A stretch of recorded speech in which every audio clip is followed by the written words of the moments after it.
Je vous l'annonçais en début d'émission, il y a un invité avec moi sur le plateau aujourd'hui. Alors c'est Jean-Marie Bourg, vous êtes donc le président de Steinhardt Terre d'Origine. C'est facile de se retenir, se rappeler votre nom de l'association, c'est un peu marqué partout sur vous, votre casquette ou votre chemise. Et vous organisez, je crois, samedi à l'Ixin une manifestation. Est-ce que vous pouvez nous en parler un peu ? Absolument. Nous allons, samedi, à partir de 14h, faire un petit tour sur une colline calcaire pour voir les orchidées qui sont en pleine floraison actuellement et pour un peu inciter les gens à se pencher sur une plante qui représente bien plus qu'une fleur, à savoir tout un écosystème et tout un système de protection de la biodiversité, parce que l'orchidée s'inscrit dans une espèce de cycle dans lequel elle apporte beaucoup de choses que les gens ignorent. Comment ça se fait qu'elle pousse sur ce territoire-là ? Qu'est-ce qu'il faut pour qu'un territoire permette à l'orchidée de pousser ? Alors, qu'est-ce qu'il ne faut pas ? Alors, ce qu'il faut surtout, c'est un terrain propre sur lequel il n'y a pas eu d'engrais, de lisier, de fongicides, d'insecticides, de tout ce qu'on peut imaginer comme produit qui se termine avec cide, parce que l'orchidée, en réalité, n'est que la partie visible des choses qui se passent sous terre, et c'est sous terre que les choses se passent en réalité. C'est-à-dire que l'orchidée, elle ne peut s'exprimer que si elle est touchée par un champignon qui la symbiose, qui lui donne de la nourriture, qui lui permet de se développer et de devenir une fleur.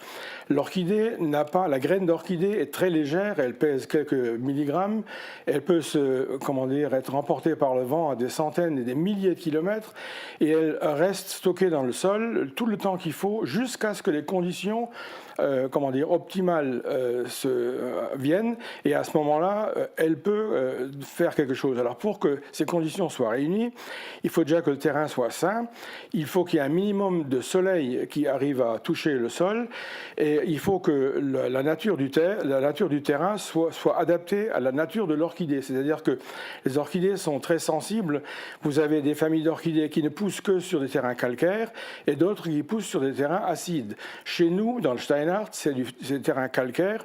Et nous avons, à partir de la première découverte, la première orchidée, maintenant recensé jusqu'à 25 orchidées différentes qui poussent sur notre colline calcaire ou dans les vallées humides, mais toujours avec fond calcaire, quoi. Et ces 25 types d'orchidées, est-ce qu'elles sont à floraison actuellement ?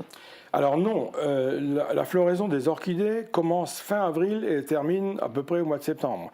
Donc ici, en ce moment, on a un certain nombre d'orchidées qui sont en pleine floraison. C'est celles qu'on va aller voir samedi prochain.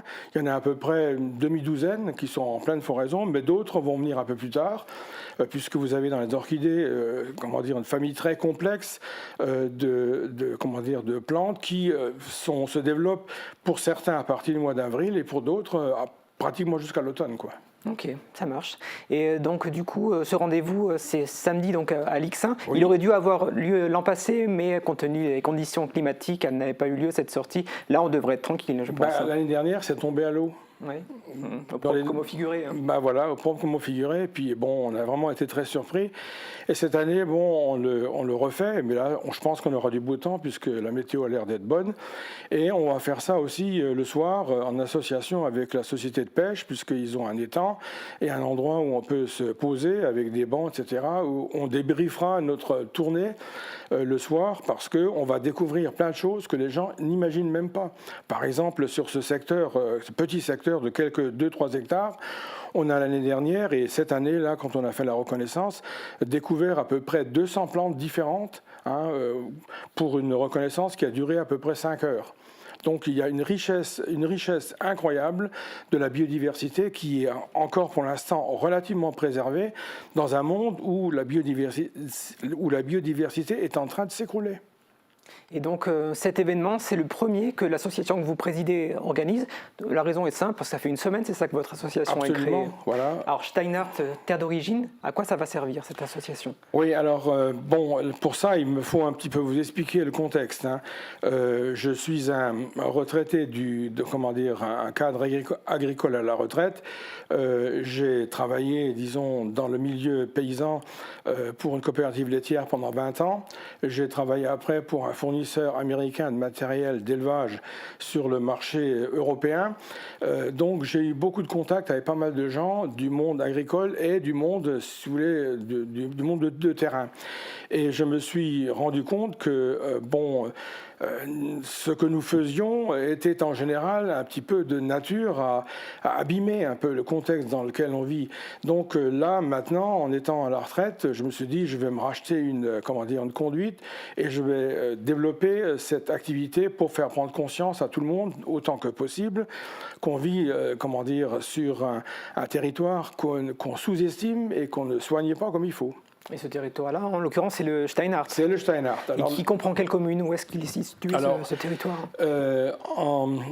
En septembre 2024, quand j'ai commencé à m'occuper de cette affaire-là, j'ai fait une petite enquête et je me suis rendu compte que d'ailleurs personne ne connaissait le Steinhardt. Le Steinhardt, c'était un terme qui était inconnu. En réalité, c'est une région géographique, géologique. C'est une région avec aussi un espèce de, où les familles sont toutes liées les unes aux autres. C'est un endroit où les gens sont venus après la guerre de 30 ans pour recoloniser le terrain et qui s'y trouvent depuis avec une immigration forte qui s'est produite au fil des années jusqu'à maintenant où on a pas mal d'Allemands qui viennent également habiter chez nous.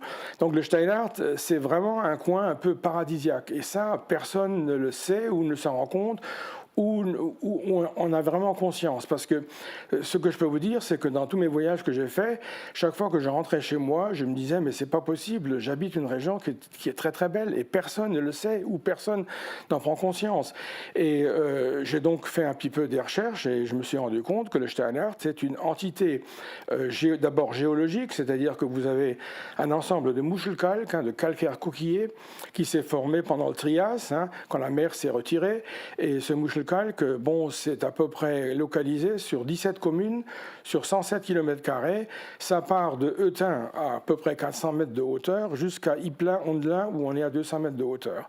Et ce secteur, il est très spécifique, il est très homogène dans ce sens que on a un territoire où la géologie est la même, où aussi l'agriculture est également dépendante du territoire, à savoir que c'est un territoire relativement caillouteux, et puis c'est une région où les gens sont très accueillants et ils ont une mentalité qui fait qu'il y a beaucoup de fêtes dans les villages, etc. C'est vraiment c'est un coin un peu spécial.